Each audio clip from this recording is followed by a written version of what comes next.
Hello, everyone, and welcome to Wild Woman Podcast. My name is Celine O'Donovan, and if it's your first time here, welcome. Delighted to have you here.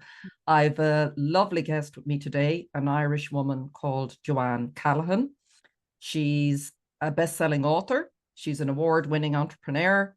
She's a certified sleep science coach. And I have to confess, that was something that's quite new to me. But I think we can all benefit from learning about how to optimize our sleep. I definitely can. So we'll talk a bit about that as well. So firstly, welcome, Johann. I'm delighted to have you on the podcast. Hey Celine, it's been a long time. I'm absolutely delighted to be here. I cannot wait to jump into this conversation. Yeah, me too. Me too. I have been listening to you and watching you, and it's just a gift, to have you here. But I just, where I want to start really, and it's on. I heard you on another podcast, and it really sort of stuck with me when you talked about us all having so much power in our lives that we're not aware of, and we have the power to change our lives. And I think that is one of the most important things for us to learn on this life journey. So can you talk a little bit about what do you mean by that when you say we all have so much power in our lives that we're not aware of? Yeah, well, it was actually, I mean, it's just a revelation to when I discovered this. And I think this was the change and this was the catalyst, what happened in my life that enabled me to realize this. And I really do believe, there's so much struggle going on in the world. People seem to be competing against each other and this comparison against each other, this feeling of not worthy, this feeling of I'm not good enough. And and then I see all, families struggling and having their own challenges and even out into the greater world, when we war and all this kind of thing. But it got me thinking, and even my own experiences, of challenges and having a feeling of not being able to get through these. And we all have challenges, right? Mm. But when I got to see, and we'll go into the story, at some point, but when I Mm. got to see how powerful we are, and that's the basis of my work, Mm. there's one word that I use is empowering. And, when we are empowered, that is when we feel good enough. That is when we are filled up. That is when we feel worthy. That is when we don't have to feel we have to compare ourselves to other people. It's when we can stand in our own power and really believe that and go out into the world and show up at our best and be our best. And this is really important because that's part of our life, is to find ourselves and to find it's all about perspective, how we view things. And things can happen, events, circumstances, but it's really how we view it, how we see things in the world and the meaning that we make out of it. And I think that's the journey that we're all on. And to be empowered, to it really helps us to see things in a different light because we're either in a place of fear or in a place of love. And Mm. when we're empowered, we feel safe. And it helps us to open up that broader view to see things from a different perspective. And I mean, there's a lot in that. And I'm still on this journey, Celine, and Oh. it's just incredible. And I really believe that each and every one of us does have the power within us because we're all individuals and we all have our own individual needs and wants. And we need to discover that what it is that we value. And when we're aligned to what it is that we value, what's important to us, and we're rock solid in that and that we're aware of it, that we know it, that is when we can be at our best and be happy and be healthy and just aligned with all that. And that's probably a long answer No, to no. your question, but I really believe that we do have the power within each and every one of us. And we might fall off that now and again, and that's okay. Mm. But we will always come back. We will always come back to that once we know what it is that we value, what's important to us, what we want to do in the world, what we care about. And just seeing it from that different perspective. And, it's just incredible what we can do and what we're capable of as human beings. Mm. And I think so many of us don't realize that I would have spent a lot of my life, and maybe it's because of a lot of the life experiences that we have, but also a lot of the conditioning. Would you think that's part of it Oh, too? Like how yeah. we're reared and educated, for want of a better word, but to believe we have to do certain things or behave in a certain way.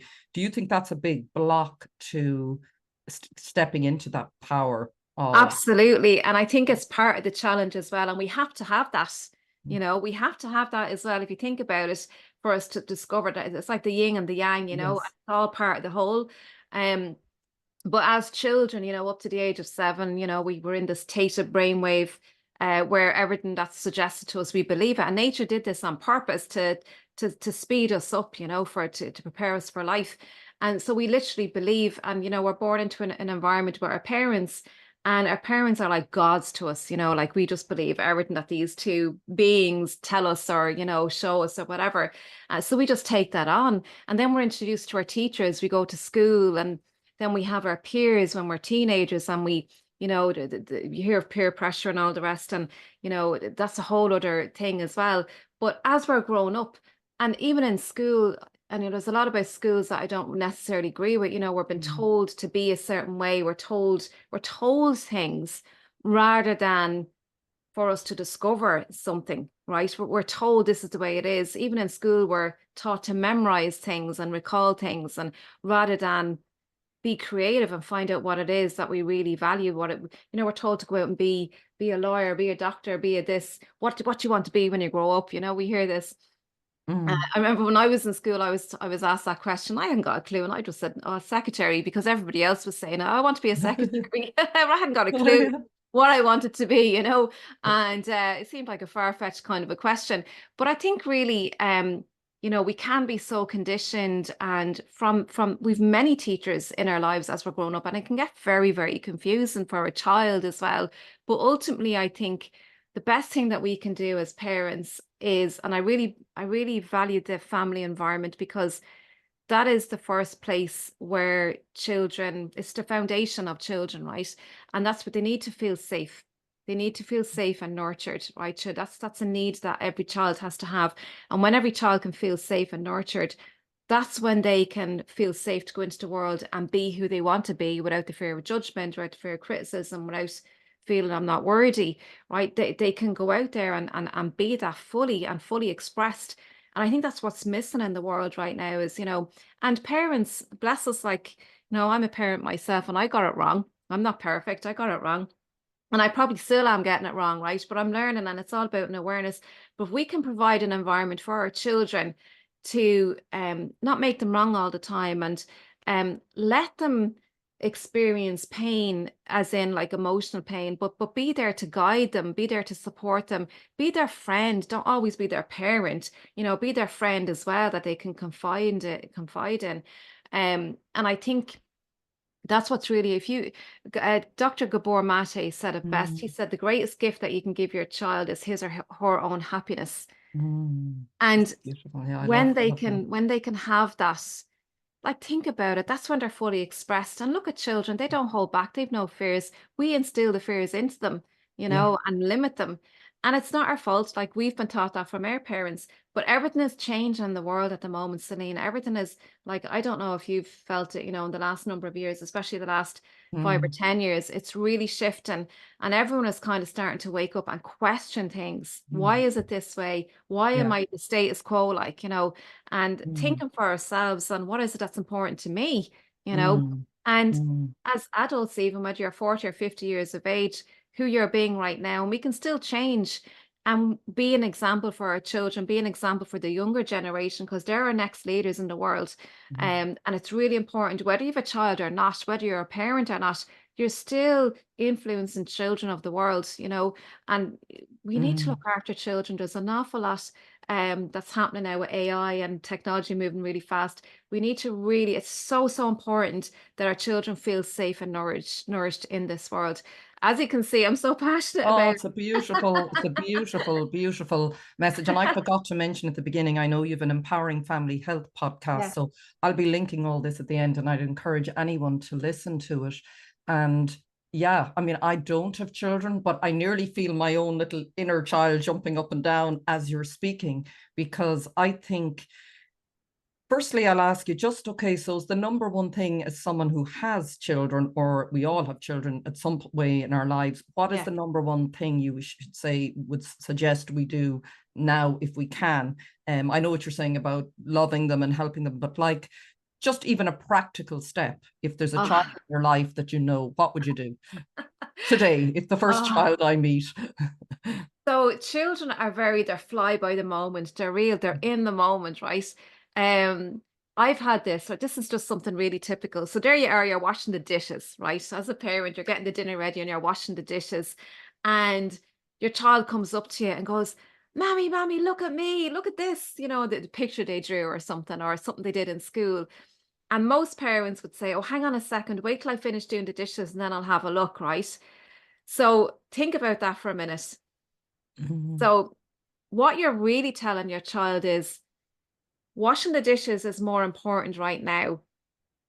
And when I'm finished this, then I'll be with you. So, or even if you're in the car and you're or you might be out on a walk, the mobile phone. So you get a call on your mobile phone and you're supposed to be with your child, and there you are talking on the mobile phone and you're there for an hour. Like, it's not just a 5 minute whatever conversation, it's you're there for ages on the phone, and your child is there on their own walking beside you or whatever it may be. You're not being with your child. And even though you're physically there in person, but what you're telling your child is this phone call is more important than you are. That's the message that's been relayed to your child. And they don't feel worthy, right? We hear this all the time about worthiness. They don't feel worthy. They don't feel important enough. This phone call is more important, or your washing the dishes is more important, or your television program is more important. Wait till I'm finished this and then I'll be with you. When you do that to your child, you're basically telling your child this is more important. And the child lives in the moment. And then if you go back to them after you finish washing the dishes and you go, "Okay, I'm finished now. What was that you wanted to show me?" And they'll more often say, "Oh, it's not that important now." Mm, Do you know? yeah. And because they really do. And it's something so, so simple. But when we're aware of it, literally just drop what you're doing and be with your child in the moment. They are great teachers to us. Yeah. I was going Children to are say that. great Yeah. teachers Yeah. to they really are. They live in the moment, and they're so much fun, and there's like, never tell a Mm. child to be quiet. That's something else that we do. "Oh, stop making so much noise. Will you be quiet? You're giving me a headache." Never tell your child to be quiet, please. Let them be fully expressed, right? And it's all these little things. Just let them be. Watch them. Watch your children. Mm. Watch how they're being. And I mean, they don't care. Like, they might be doing silly things out in the field. If you're in a park or something like that, you would not dare to do, right? Yeah. And just watch them. You can learn so much from your children. I think they're gorgeous. We need to embrace and we all have a child inside of us as well, Mm. whether we're an adult or not. Like, I mean, I go out on the road and I play tennis with my daughter, and I just thinking about it, there's no adults that I see coming out playing soccer or racket Really? sports with their like, I live in the Mm. state here, and I'm just thinking about it actually. I never see a parent out doing that. And all the kids, I buy these I have this net thing that I put out last year during the summer, I put out into the field, and it's like this it's like volleyball. You bounce the ball onto the net and it bounces over to the other person. And all the kids, when I had it all set up, all the kids on the road, there was about 8 or 10 of us, and then there was a load more kind of around. But we're all playing this game together, and I was in the middle of it all, like, and it was so much fun.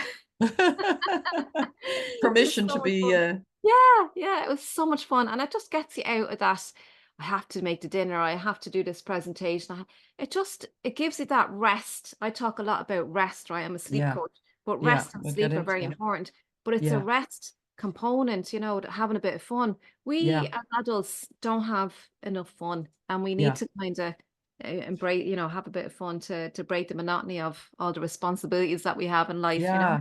And I think sometimes the responsibilities we think we have or the things think we have to do, um, we don't necessarily have to. Like the Yeah. biggest lesson I learned was when I worked, burnout. So I'm very interested in all the work you're doing around sleep and rest, because Mm, I had to learn that the hard way through a diagnosis with breast cancer. And yeah. I believed, maybe again through my childhood and just growing up, again, the self-worth, the worthiness, I have to work, work, work. And it Yeah. never was enough. I kept doing more. So I burnt out completely, Yeah. and I lost, I suppose, a whole sense of balance. I had to go back into sort of, I suppose, yeah, just learning how to nourish myself as well. Like that there's an in and an out. Can you talk a little bit about that? Because we can't, I think that's where children, you can see that nourishment, the creativity, the rest, the play. We have to have that in our lives. Yeah. Like we're not machines.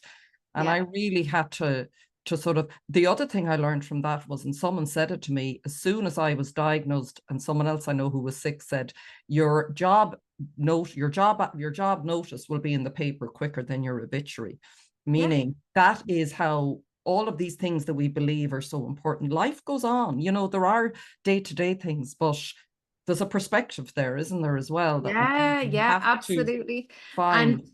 like we can all be replaced in jobs and so, you know, and many of us are out there trying to prove ourselves, really trying to prove ourselves, and we're working hard and we're grinding because we want to show up great and we want to look great, right? You know, we have this, you know, I remember doing a program and that kept coming up. I want to look good, you know, like, and you know, not in appearance necessarily, but like I want to look Yeah. like I know what I'm talking about or I'm good or whatever. And we hold on to that, like, and this is part of the blocks that we have as well. We don't feel good enough to get out there and start our business or do the next step or the next level up or whatever it is, because we feel blocked, we're not good enough, and I'm a fake, some, and the imposter syndrome, we, you know, a Yeah. lot of entrepreneurs have that. Mm.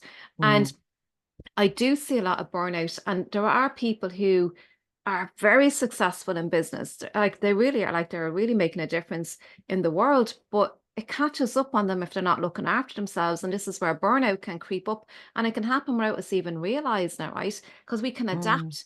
We're human Mm. beings and we can adapt, right? But we can only adapt for so long in this grind and all the time.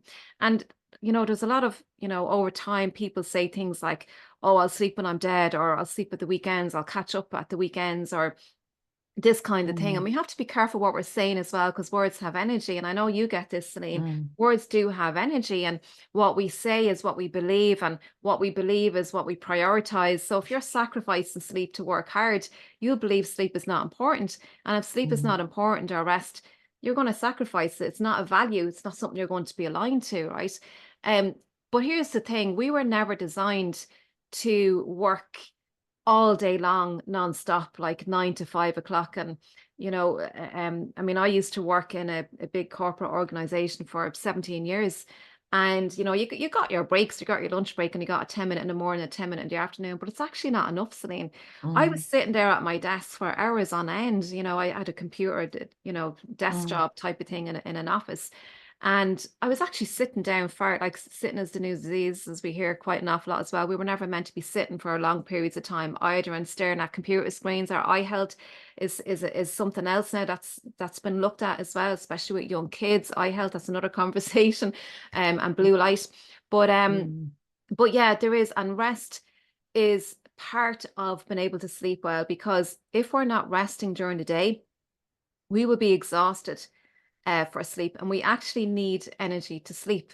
So that sounds a Ah, bit like, what? yeah, never heard that. We Okay, need very interesting. energy. Yeah. I had a client who came to me, and he was so desperate. Like he was really tired and brain fog and couldn't think straight, and you know, his performance was terrible, and you know, all the work that he did or whatever. And he was desperate to sleep. And what he did was he used to go for 5K runs in the evening time to make himself worn out. And all he was doing there was he had adrenaline in his body, Mm. cortisol, plus his body temperature was high. And there are three conditions that do not meet the requirements to sleep at nighttime. So your body temperature needs to be cooled down, right? His Okay. wasn't. He had adrenaline, which you can't, adrenaline makes it, it's a Yeah. stimulating hormone. And then he had cortisol, which is stimulating as well. And you can't have melatonin on, which is our sleep hormone. You can't have Mm. melatonin on when you've got cortisol in your body, because these two hormones have this dance where they work inadvertently with each other.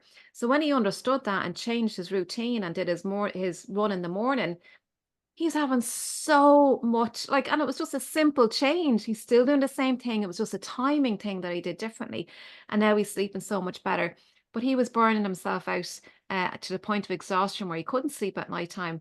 So So yeah, I mean, there's Yeah. just so much more that I couldn't unpack there. Yeah, do please, because I'd love to know, how did you, it's sort of interesting because I had never heard of a sleep science coach before. Yeah.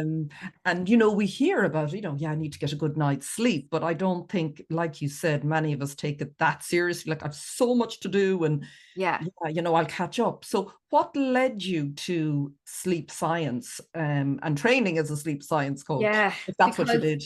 I believe sleep is the foundation. I believe sleep and rest are the foundation of us showing up at our best, and it Yeah. enables us to be empowered. Because if you think And about, how did you come to that? Sorry, Joanne. How did that become like such a focus for you? Because there's so many directions you can go in. Like, yeah, why yeah. sleep did you pick as? Well, so so so that's my belief, right? And Mm-hmm. how I came to that conclusion was, I have a bit of a story, I suppose. So I had a Yeah, chaotic childhood growing up. yeah. Um, I had my experiences of not being able to sleep. My father was an alcoholic. God, he used to stand outside my bedroom door just waffling about shite. Oh, And he just wanted someone to talk to, but 2 o'clock in the morning wasn't the time to do it, especially when I had school the next day. This happened a lot. And fast forward, when I became a teenager and it was still happening. And when you have an alcoholic in the family, there's dysfunction kind of in the family. And I'm sick. I'm the eldest of six in okay. our family, the eldest of six children. And so my mum had an awful lot on her hands, and there was an awful lot of fighting and arguing and all that. So that was part of it as well. And I got to the stage where I did not feel safe in my own family home, but I also didn't feel loved.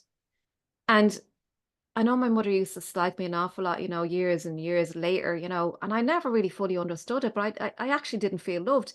And what happened was, I blamed my mother for what happened in the house. I blamed my mother for allowing this to happen. And I actually hated my mother. I never knew why, but I really hated her. So I felt I was alone as a child, and didn't feel loved. And there are two components that a child should not have grown up, Mm, in a family environment. So I went off out into the world as a teenager, and I fell into the wrong crowd, and I felt accepted by this crowd and not necessarily loved. You don't talk about love when you're a teenager kind of type mm, of thing, but I felt part of something, right? mm. But I felt it, but this was a wrong crowd, and there was a man there, and I started going out with him.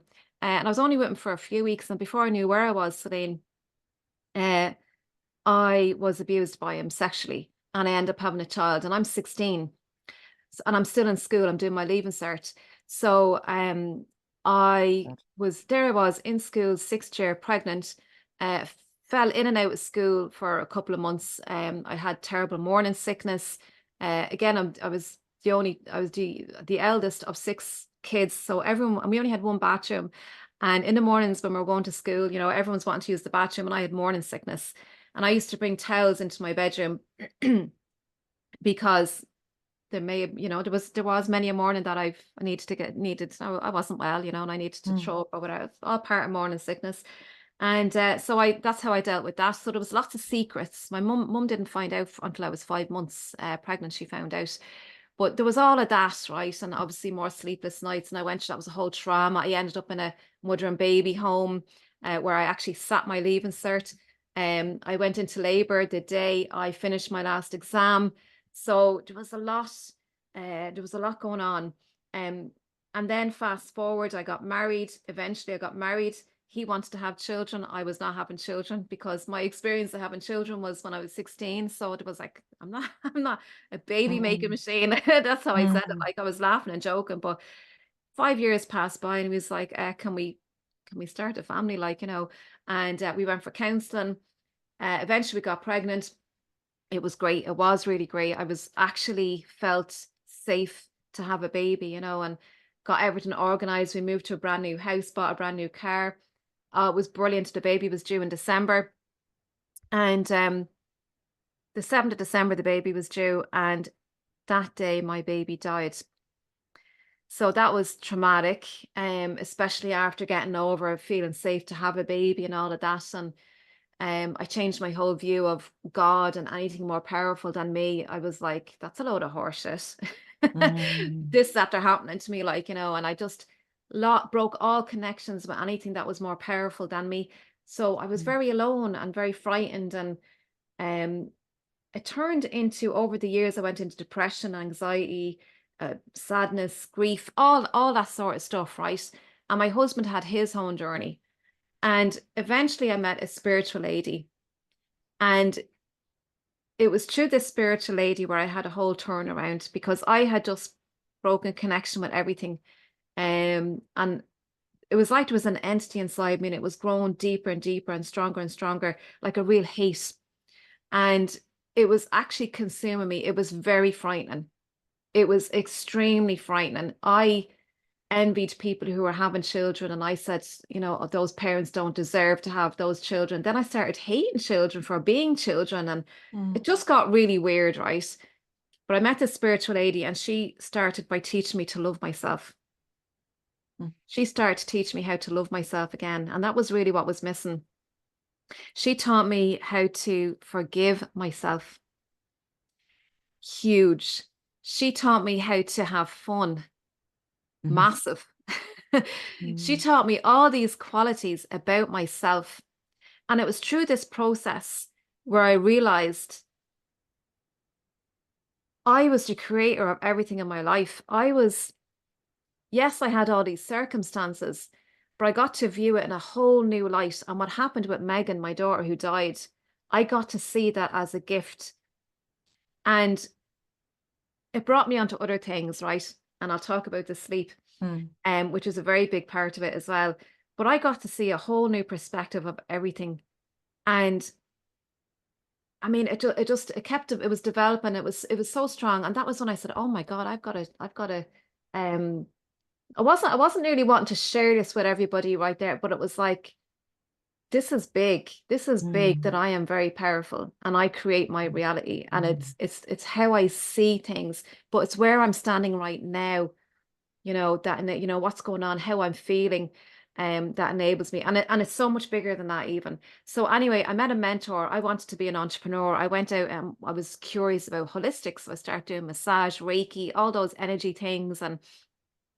And then I met a mentor. I started doing things online. I did an online course because I found I did have a baby 3 years after that, Leah.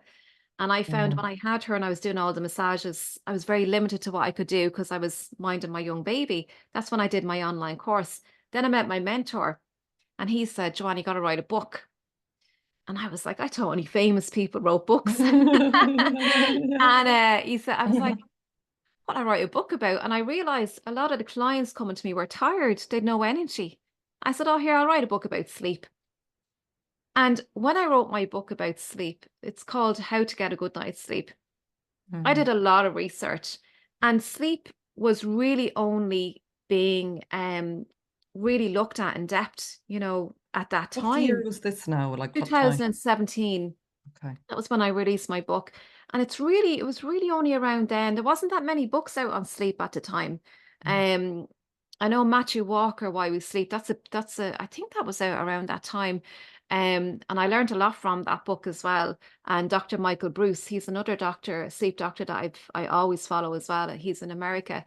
But what I got to see through the research of sleep, you know, how it impacts our brain health, you know, all the toxins in our brain, how it clears and cleans the brain at nighttime, the immune system, how it affects the immune system. White blood cells are made at nighttime only when we're in a deep phase of sleep, how it affects our blood sugar levels, and so much type 2 diabetes and overweight obesity at the moment, how it affects all that cardiovascular health. And heart disease is the #1 killer in the world, and you know, overweight, type 2 diabetes all leads to this.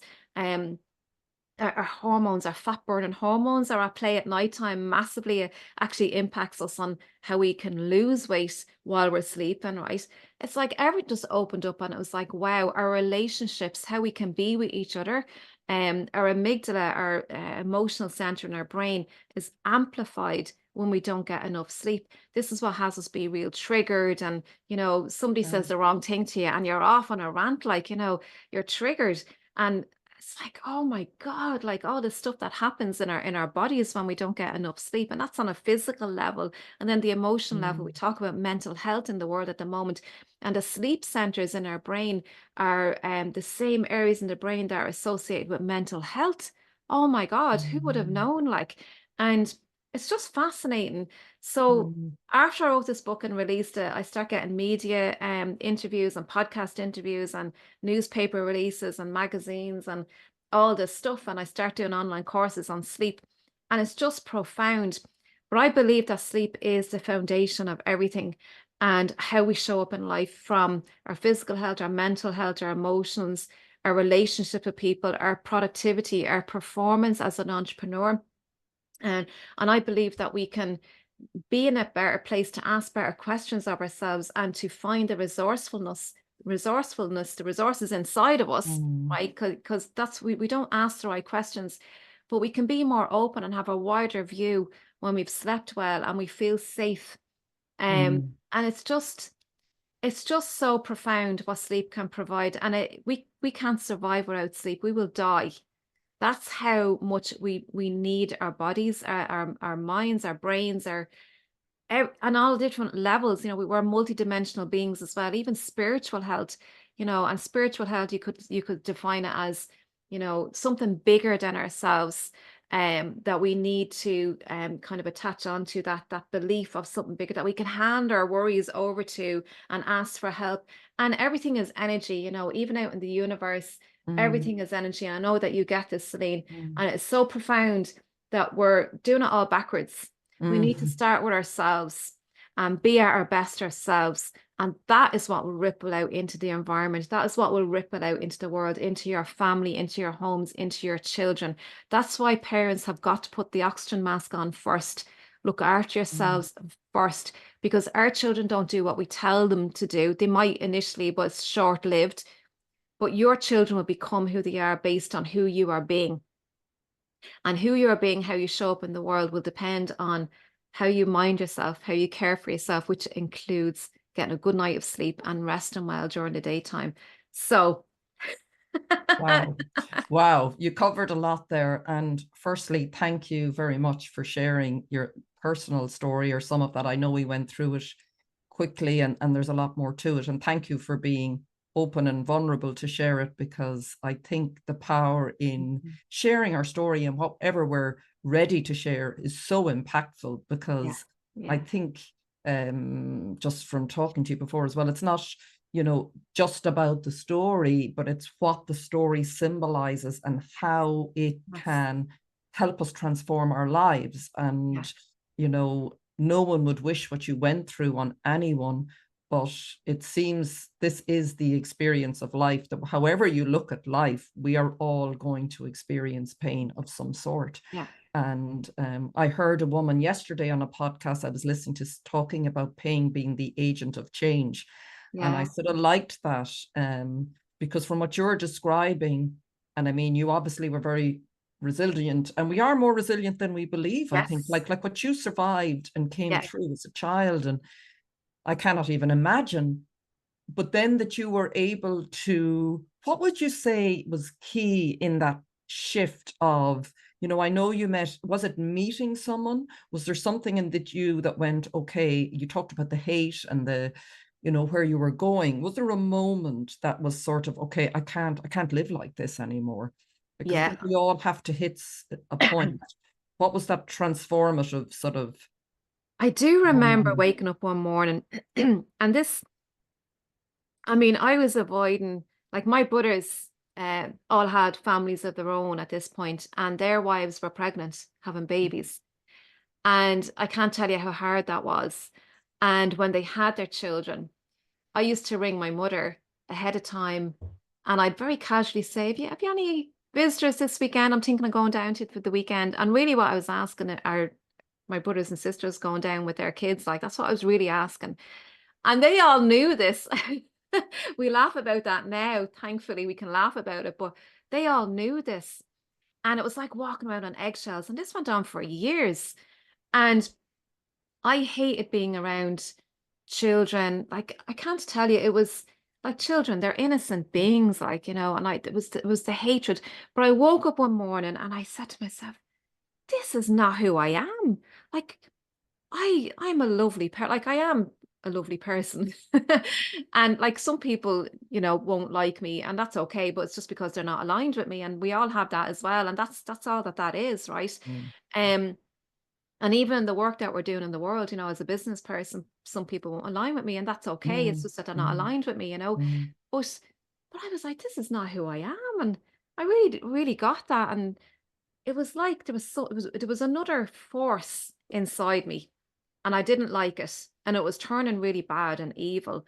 And it was upsetting me. Like it was really, so that was when I said, I prayed. I prayed and I asked, please, help me. I didn't know what it was that I needed. I didn't know what it was that I wanted. All I knew is I didn't want this. I didn't want this. It was not who I like. It was like my spirit was been taken away from me. It was horrible. It was like I'd no control, absolutely no control. And I was in the depths of despair. I was even suicidal. I had many, many thoughts, and that frightened the life out of me. It really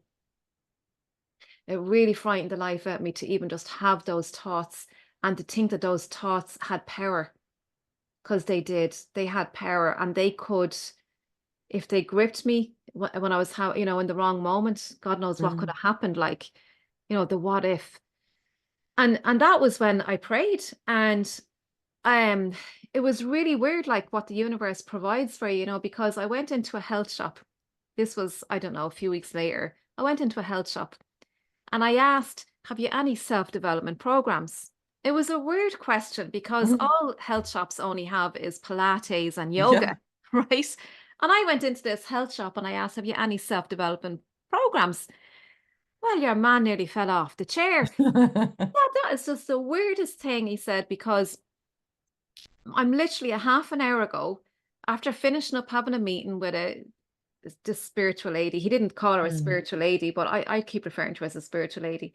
But he said, I'm after having a meeting with this lady, and she wants to try out something new. It's brand new. We've never tried it before. It's a 6-week circle. It's a 2-hour weekly 6 weeks of a circle, and Mhm. starting on Monday. Would you like to come? And I was like, yeah. And this was Saturday or something, you know. So I arrived on the Monday. Now this girl is profound. This girl um is very popular in the town, and she does a lot of energy work, and she's very powerful. And he was expecting, he wasn't sure how it was going to turn out, but if this word got out, you know, like this lady was expecting flocks of people to be here in the circle. We're into week 4. Nobody is there except me and her. Oh And my she God. couldn't get over it. And she was like, there is something not right about this. There's something about this that we're on week 4 and nobody is here. And then she got it because we had a lot of breakthroughs. We did a lot of work together. Oh my God. And it took a long time for me to open up, for me to feel safe and vulnerable to, you know, say whatever. It Mm. really did. It was like trying to break through a steel wall with me, you know, it really was. But that wall, that crack started to happen, everything was just coming out. Oh my God. And it was just happening really fast. And it was just so exciting what I was discovering. But when we got to what she said to me was, Joanne, you are meant to be here on your own. Was just going to say, I just that's that feeling I got when you were talking. Yeah. This Yeah. was meant to Yeah. be. You are meant Yeah. to be here on your own for this Mm. work. And there's something special about you. There's Mm. something like, you know, what happened. And even, you know, when I look back at how I became pregnant when I was 16 and I was in school, but that I went into labor on the last day of my exam. And actually, even the week of doing my exam, always remember on the Tuesday, the head was starting to drop and I had them phantom kind of labor pains, and I was in so much pain I didn't get to finish writing my papers for my biology and my maths. And I did the honors papers in the mocks and I got honors in them. So I got no grade in those two, but I did pass the overall, right? Mm. Thankfully. But the last day I was doing my accountancy exam, and the last day, that was when I went into labor. And then when Megan died, it was on the last day, the day that she was due, she died. And my family were in Australia at the time. My brother was getting married. So there I am, burying my daughter. And on the day that we're burying my daughter, my mother is sitting at the top table celebrating her son's wedding. Now, how extreme is that? It was all extremes. And it was like, hello? Like when I look back and think about it, I think this was meant to be for the work that I'm doing right now. And even though sleep and rest, you know, that's the work that's how I'm branded. But I think it's so much deeper than that. I think it's what sleep and rest can provide us as human beings. I think we need to look after ourselves first before we can look after our children, because it's all about the example. But for us to feel worthy, for us to feel we're fulfilled, for us to feel free, having sleep and rest and looking after ourselves with those tools is the way to get there. So that was kind of, when I look back, I think the extremes of everything that happened. And, you know, everything is part of a whole, as they say, you know, the yin and the yang.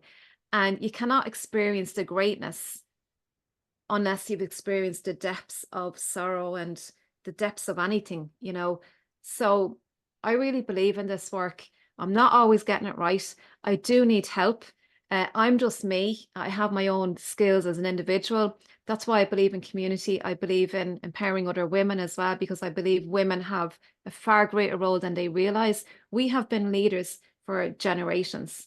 And yet, and when you look in corporate roles, the women leadership is very low. It's starting to change.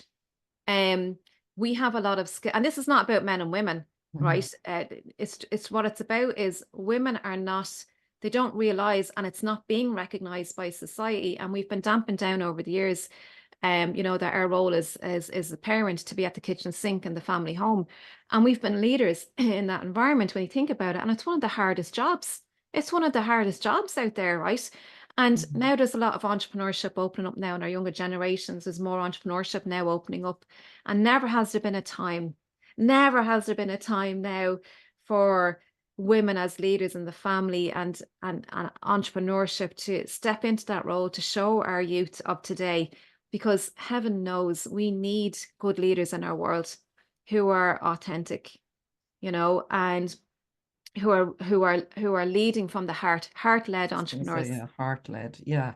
And that is the feminine, isn't it? When you talk about it, I see it sort of in terms of masculine, feminine energies that we all have within us. I mean, yes, there's male and female and how that's played out, but really it's about coming, they say even thousands of years ago, women were sort of the intuitives, those who brought through the wisdom, and then it was sort of the masculine that went out in the world and seeded, you know, and we have the masculine and feminine within us. We need both. So, yeah, we need both. We have both. So like what you're saying, that heart-centered sense of, you know, how we create an entrepreneurship and everything, that is sort of the shift, it feels for me, from the head to the heart. We can be led by that and then take action. But what's so powerful, just when I'm listening to you describing all the story, and I totally get how when you say sleep is one of the foundations or tools you use to support people to remember their power. And I personally, and how you describe your journey and the extremes and the polarity, and what I've on my journey, and I call it is spiritual, because it's a journey of remembering. To me, that's how I describe it. It's been waking up to remember who I really am. It's still ongoing. It's like layers and layers of the onion. It's like, I always feel there was like these layers that came on us, like you described as a child. You come in pure, innocent, joyful, creative, spontaneous.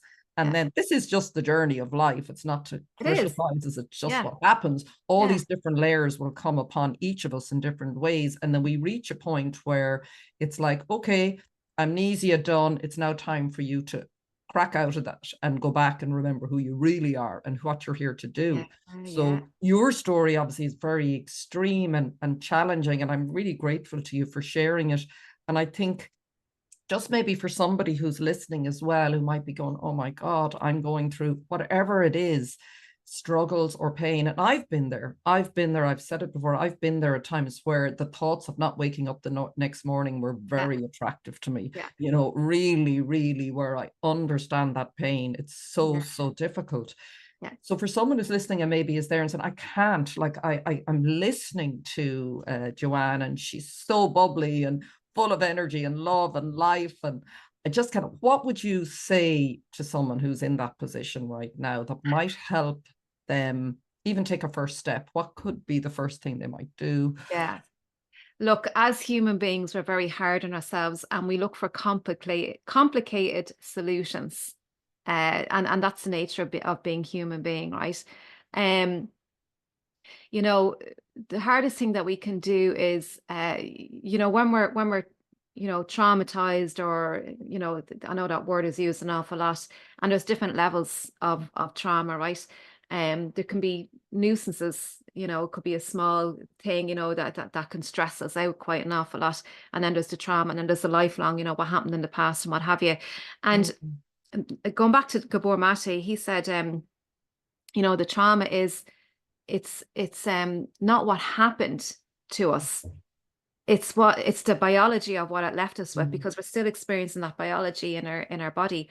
And it's the meaning that we've associated with it. So it's still an attachment. Now what happened in my story, I actually forgave that man, and I forgave myself, right? And I didn't, I know this was only in the last 2 or 3 years, and something came out of that, and I'll share that with you. But I forgave myself probably only about 2 or 3 years ago, because I actually didn't really realize I was carrying a lot of shame. I was carrying so much shame about that. I didn't want to share it in depth. I didn't want to share that stuff, because people start judging me and calling me a this and a that, like, you're only 16, and, and all the judgments and all the gossip and all that kind of stuff. But you know what? That's my story. And I feel very vulnerable sharing that. And even like, when I forgave myself, and I got this opportunity of an interview. I don't know if you know Colin O'Brien. He worked with Kerry Children at Risk in Ireland. They have a centre in Limerick, and they have a centre in Dublin. There's a lot of child abuse going on behind closed doors, so much by parents as well, and brothers and sisters even, and people outside of the house. So there's a lot going on that we don't know about, and there needs to be an awareness of it. But Colin O'Brien asked me to do a keynote, an opening for Kerry. I think it was 2 years ago now at this point. And I did. I did. And I went down and I shared my story. And I'll never forget, when I took the microphone, my voice quivered, and I was like, holy shit, what am I doing? Like, right. And I just the had first time you shared it publicly. Yeah, first time. And I was like, oh my God. And but anyway, I just looked at Colin, and our eyes met, like, and I just felt that support. Anyway, I shared my story. And from then there was interview after interview after interview. Now, I worked with the head coach in that place, because stuff kept coming up for me. And then I had people texting me messages, after I did it. There was a series of interviews. I was on RTE News. They actually came out to my house and interviewed me. And all the while, this was happening really fast. This happened in just a 2-week period. Like, this is crazy. And all the while, it was like, oh, Joanne, aren't you great? Blah, blah, blah. And I was like, no, this isn't about me being great, because I was excited, but I was also, it was nerve-wracking. And there was stuff coming up for me, but I also had to consider my own son, who may have listened in on this, who's here in Ireland, my own mother, who went through her part of all of this. So it was bringing all it up for everybody. So I had to have a conversation with my family, and it wasn't easy. But when I did, it was very freeing. My son told me, God, Mom, imagine the amount of lives that you will touch and help by sharing that story. My son told me that. And I was like, so I got a blessing from him. But I had that coach on hand before and after every call. I had a debrief and a clearing and whatever you want to call it, a coaching session, whatever you want, before and after every interview. And it wasn't easy, but I felt like I had to do this. And I had people saying, oh, thank you, Joanne, by hearing your story, help me see myself in that story without me having to verbalize it. So even by hearing my story, hearing other people's stories, it was not easy. And, but I just feel compelled. It just feels like it's my work or something, and like, oh my God, I did struggle through an awful lot of it. Like, it was not easy. People say, it looks easy for you. You're a speaker. You can, you can do this and you're getting paid. And I've not been paid for any of this. None of this have I had any monetary gain. Absolutely none of it.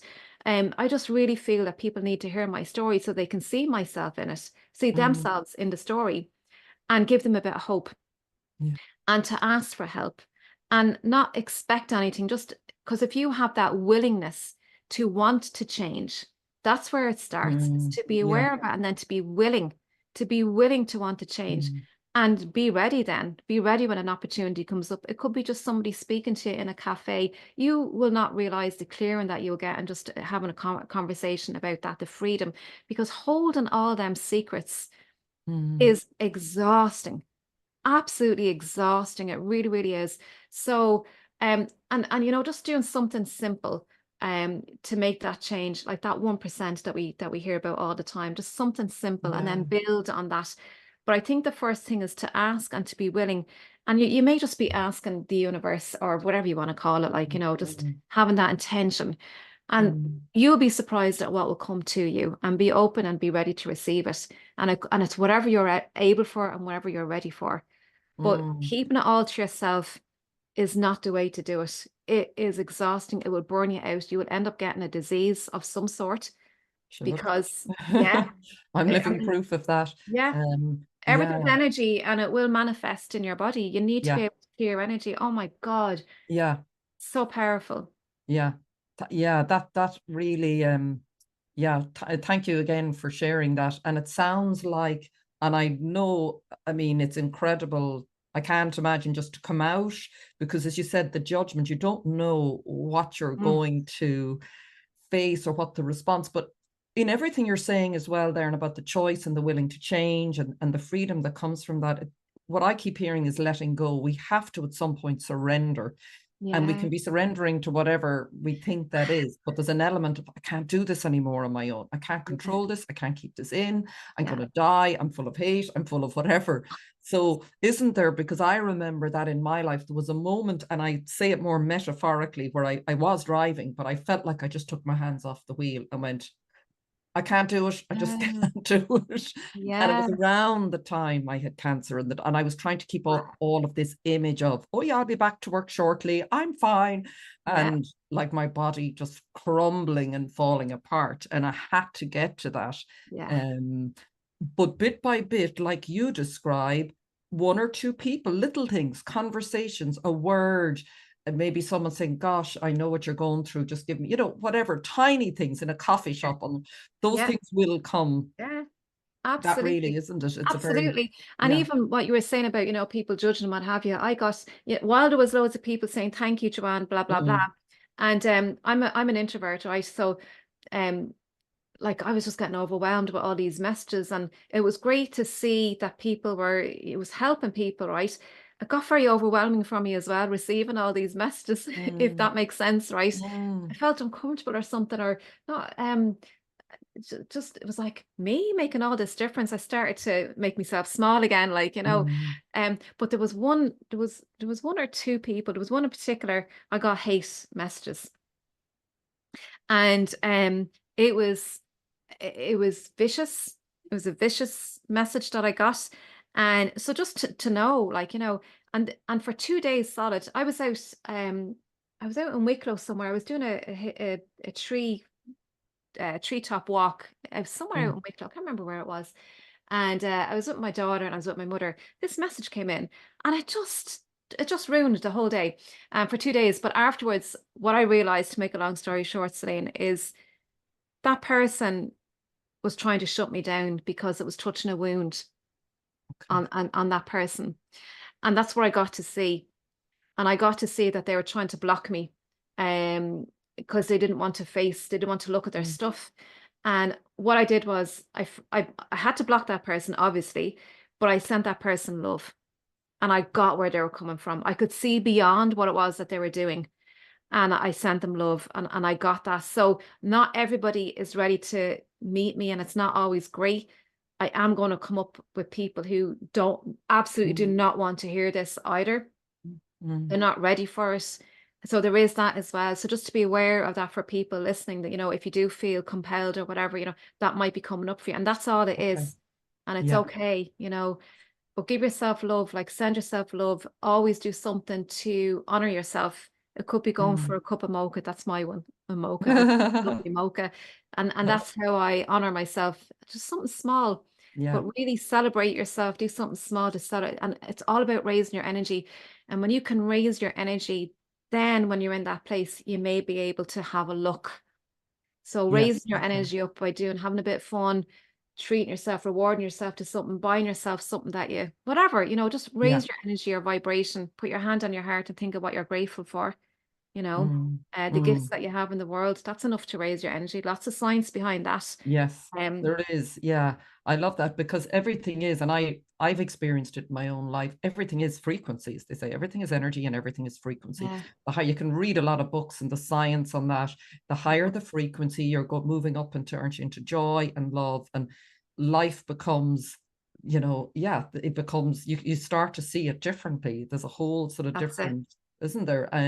And the clearing of whatever that the other side of that as well, I feel, is also, the grief or whatever that we're carrying, or maybe that person that you mentioned, maybe they're not ready now, and yes, they lashed out, but who's to say what that has maybe, triggered you? We don't know. What's the saying, that the wound is where the light gets in? I think Rumi said that, Yeah, or yeah, Leonard Cohen. So yeah, there might be just a little cracks. I think that's what's yes, happening in the world now. Like, your story is very, it's like an aspect of what's happening collectively, which there is a lot of darkness coming up, and yeah, isn't yeah, it? yeah, This is the time we're living through, yeah, and and there are people who want to suppress that, and we want to suppress things in ourselves, but this yeah. is the path, I And there'll believe, be a lot we're of that on. before it breaks through, before, cracks Yeah, open. Yeah, a yeah, lot of resistance. yeah, And resistance is exhausting.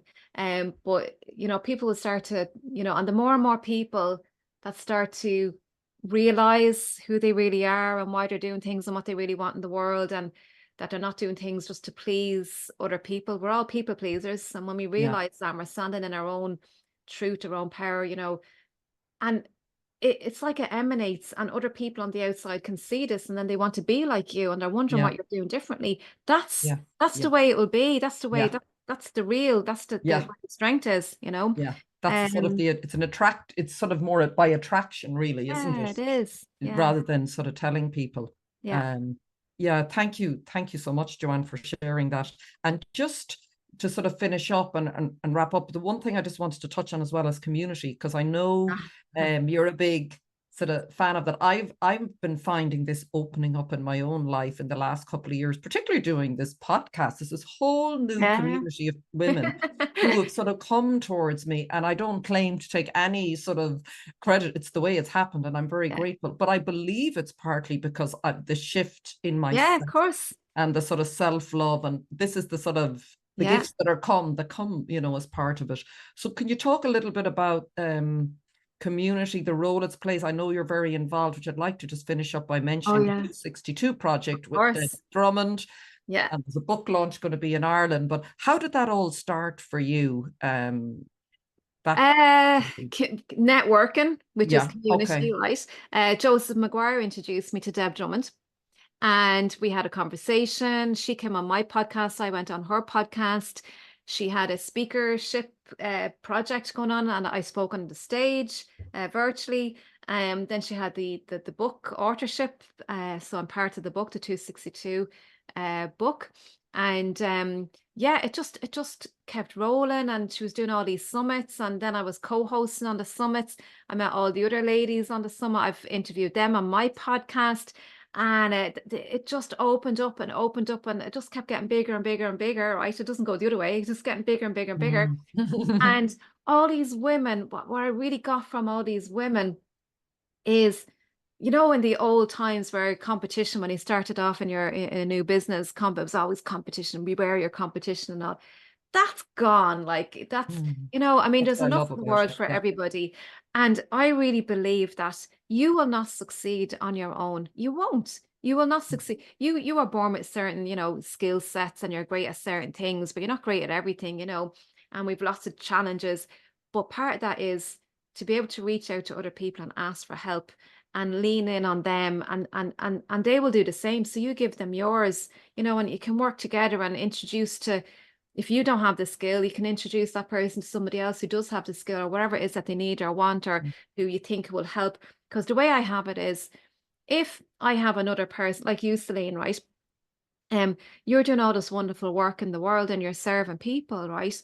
And just anything that I can do that will help you raise your game, right? Because I'm not going to reach some of your people because they're attracted to you for whatever reason, right? So because they're attracted to you, and if I can help you raise your game to help these women, well then, that's making the world a better place for me, because I live in this world with all these people, and there is a mass consciousness, right? Whether Yeah, you believe in that or yeah, not, there is a mass yeah. consciousness. Look at 9/11 and what happened to the world. Like, the whole world, just everybody remembers where they were at that time when that happened, and it was a very low energy on the earth at that time. So there is a mass consciousness. So if you can help your people who are already attracted to you or whatever, and vice versa, and all the other women, I can imagine what the world would be like if we helped each other to do that, to raise each other's game. And yes, we need money, but money only enables us to achieve the next thing, to enable us to do the next thing, right? It's part of it. It's not the first thing that we think of, right? It's what comes as a result of. So I just love community. I love, and as an entrepreneur, we can be very lonely. Like, I'm here at home on my own at the moment. Well, my daughter's here. She's off school now. She's finished school now for the summer. But it can be a very lonely world. Like, there are times where I feel, geez, I have to go down to the cafe and have my lunch down the cafe just to be among other human beings, because I'm here all day Yeah, on we've my got own in so the house. used to. Like, yeah. So, yeah, So yeah. community is very important, that sense of belonging, that sense of helping each other. And years ago, when we were in the tribes, when we were in our, Yeah, in our tribe, that's all we did. Every parent looked after the children. They yeah, raised all the children in the tribe. That's how we did it, like, and it's all coming back to that, borrowing a cup of sugar off your neighbor, right? All that. So community is very important for us to really be so powerful as a community, and we all have the same common interests, to make the world a better place and safe for our children and all that great stuff. So be yeah, happy, be healthy. yeah. Thank you. Definitely, I feel it's changed my life finding community over the last few years, and rippling out. I think that's the whole point of it all. Like, this is how we Yeah, do this together. We definitely, as you said, cannot do it alone. And I think the big shift, as well as you talked about, is the heart centered. And this is where not just women, I think everyone, but women, I suppose that's that quality. What I have noticed from this community and the 262 project, it's really supportive. It's not this dog eat dog, where I had sort of been in that sort of world before. And I think that is the shift, isn't it? We're shifting into a more sort of feminine energy, in yeah, terms of how the planet is moving forward. And yeah, it is yeah. consciousness. It really Because is. we all benefit, as you said, when we all do Yeah. share our gifts. So And thank Deb yeah. is coming to Ireland. Deb Yeah. Drummond So is when is coming. that? That's the 18th of August, That's isn't it? the 18th of August. It's in My Valley Hotel, My Valley Hotel and Golf Resort. It's in North Kildare. I think it's on the Meath border there. Beautiful, beautiful location. And yeah, we're meeting there the 18th of August. We're going to have the book launch. Again, it's Fantastic. the first country that she's visiting as part of her It's brilliant. 5-year global book tour. That's going to be Yeah. massive. So that's the 18th of August. And then on the 9th, so we're going to have the book launch, and then we're going to have a load of speakers in the afternoon. So loads of empowering stuff, loads and loads of stuff. And then we're having a workshop the following day. And she's bringing some people over. Kathleen Carlson is coming over from Canada as well. So there'll Okay. be a few other people coming as well. So it's going to be a fantastic, fantastic couple of days. So I can't Brilliant. wait. Is that Can't wait. open to the public as well? Yeah, yeah, Yeah. absolutely. So Okay. the book launch, there is an Eventbrite link. Actually, I'll give you the Eventbrite link. Yeah.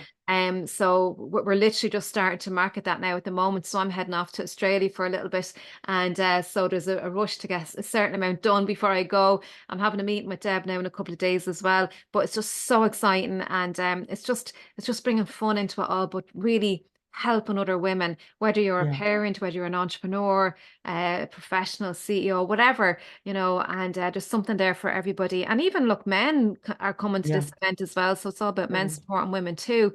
So I Yeah. can't wait, Celine. And hopefully you'll Brilliant. be there as well. Yeah. Yeah. No, I plan to be there, and I think it's brilliant. It's just a new way of collaborating in the world. Yeah, And this is the future. I think this is what, it is. what you Yeah, going yeah. back to where you started about remembering how powerful we are, and Mm, really when we start to see that, and then we start to connect with other people who are on that path too, like it's just what's possible is you know, there's no limits. But and I think the power of you sharing your story, and everyone who's gone through some darkness, which we all have, is what gives us that liberation or that freedom to sort of go, okay, I'm more than just my story. My story happened, but that was to help me remember who I am and how powerful I am and what I'm here to share, because there's no doubt you sharing your story. I heard it before, and listening to you here again, I mean, it is so touching. It is just really is. And it really helps me. I know it helps everyone who's listening. And for anyone maybe who wants to work with you privately, do you take clients on one-on-one as well? Is it specifically around sleep? Or I do the one-to-one coaching. I do group coaching as well. okay. And I people can hire me for talks as well, so whether it's corporate or a health group or anything like that you have. Okay. So yeah, it's what sleep and rest can provide for you. So there's a lot of people, you know, and it's the one thing that we sacrifice. And you know, people think, you know, is it sleep? Is it the process of sleep? It's what we're doing during the daytime. So I talk about lifestyle, what you do from the time you wake up in the morning. I talk about diet, nutrition, movement, exercise, if you want to call it that, how we're living our day and how we are thinking. And an awful lot of the work that I do is mindset, because it's how we relate. It's how we relate to sleep and rest. And what, you know, understanding what it can provide for us as a result of that. So it's so much more than just sleep and rest, but it's what that can provide for us to get us what we want: more energy, better relationships, better immune health. The list goes on, you know, what sleep can provide. So, and I know we probably could have spent way more on that, but I just wanted to touch on a lot of different things. I know on your website you have programs, you have courses. So, and I mean, I think the most interesting, the really that I didn't know at all about sleep is the whole thing about resting to get good sleep, as opposed to the opposite. You know, that in itself is a big revelation to me. And the science behind that as well, you know.